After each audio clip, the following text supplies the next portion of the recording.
Show me where you spend your money, and I can show you what your agency's great at. It sounds a little crazy, maybe a little different. The truth is it really is that simple running an agency. We are great at where we spend our money. Spend 2% of your total revenue on marketing? I bet your marketing's pretty bad. Spend 100% of your total revenue on marketing. You're gonna have the best marketing in the world. You don't have any profit margin, but you're great at marketing. And it's funny when you do it in extremes, right? You don't spend any money on marketing, you're bad at marketing. It's like kind of like when you talk with a client and they say, we don't make any money on LinkedIn, but they do LinkedIn bad or they don't really spend. Same concept actually with your own company. And as agency owners, we are so guilty of not funding our own visions. Let me give you a perfect example. I was on an awesome kind of like conference webinar call with a professional services group called Collective 54. Definitely recommend you check them out. It's like a Vistage or a YPO, but just for professional services firms. And the content for that day was all about the Great Resignation and what do we do to keep our talent, to better keep our labor? How do we do this? Like, how do we fight back? And there were so many ideas that everyone was talking about, but you could tell it was like, maybe this person could try to also do this. Or maybe I can get someone to lead this project for us.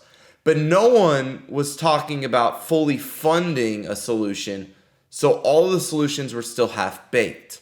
And that's what happens, and that's just one example, but that's just what happens in all of our companies. Wherever we spend our money, that's where we get strong. That's where our strengths are as an organization. And usually, if you find yourself struggling to solve a problem, I would argue the reason you're struggling to solve a problem is you're underfunding your solution. And I think it can actually be that simple. And I love to try to keep agency life and running a company simple.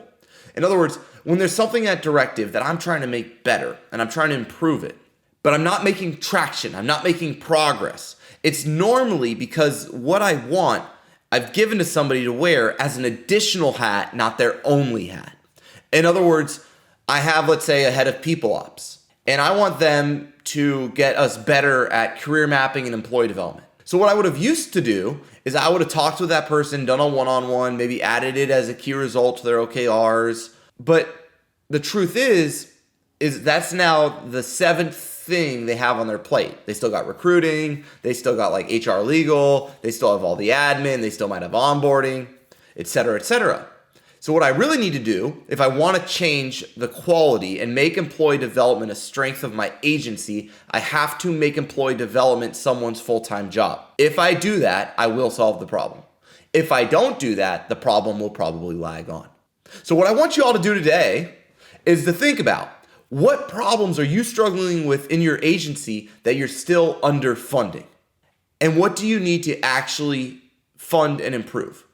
You are far better, especially as your agency grows, either doing something 100% or not doing it at all.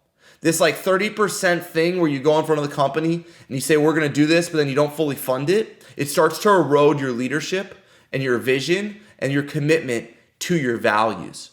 So the simplest way to do this is ideally you've already written out the values and the principles of your agency.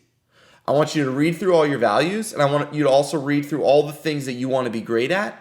And then simply ask yourself, am I funding this enough? Do I have someone fully dedicated to this? And if the answer is no, we might have to be okay with us being bad at it until we fully fund it and we give someone the opportunity to fully own it. So those are my thoughts for today. Hopefully this helps y'all. As always, please subscribe. I want to keep doing these videos. Leave a comment with what you think. And as always, have a great day.